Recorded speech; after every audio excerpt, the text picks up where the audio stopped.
Le président Alpha Condé a accusé son adversaire Salou Alain Diallo et le vice-président de la Sierra Leone, Mohamed Jules de Jallow, d'avoir recruté des mercenaires pour déstabiliser la Guinée. Le ministre Kiridi Bangoura assure que le chef de l'État a été informé de manœuvres visant à déstabiliser la Guinée à l'approche de l'élection présidentielle.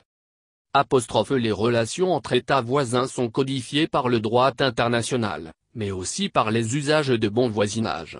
La Guinée est un pays qui est resté stable pendant des décennies. C'est le socle même de stabilité dans la sous-région. Notre pays est intervenu militairement au Libéria, en Sierra Leone et Guinée-Bissau pour ramener la paix dans ces pays. Nous avons une vocation naturelle à participer à l'apaisement et à la sécurité collective de la sous-région a rappelé le porte-parole de la présidence.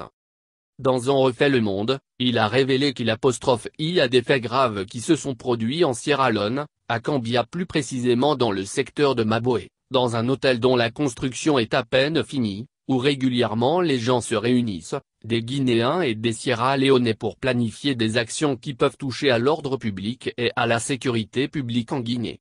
Cela est observé pendant l'absence du président Madabio qui était à l'extérieur de son pays. Selon Kiridi Bangoura, notre président, le professeur Alpha Condé, a utilisé les canaux usuels en demandant à son homologue de prendre des dispositions pour que ces menées hostiles à la Guinée puissent être contenues par l'État sierra-léonais. Surtout qu'il se trouve que le vice-président de ce pays était directement impliqué à plusieurs reprises dans ces discussions et dans ces menées.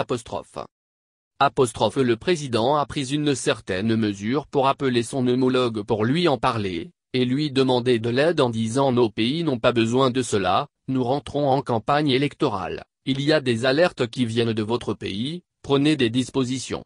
Dans un deuxième temps, les frontières ne se ferment comme une porte. Quand un État qui a la première responsabilité la sécurité publique, a des éléments concordants qui peuvent être un risque pour ses citoyens et pour son territoire, il est fondé de prendre des mesures administratives comme la fermeture des frontières terrestres a-t-il dit. Quand un État a des renseignements qui peuvent porter atteinte à sa sécurité intérieure et son territoire, comme le Sénégal l'a fait régulièrement et d'autres aussi l'ont fait notamment la Guinée-Bissau, on doit prendre des mesures pour protéger nos frontières et renforcer la sécurité. Une fois que les conditions de sécurité sont garanties, cela sera rétabli a-t-il conclu.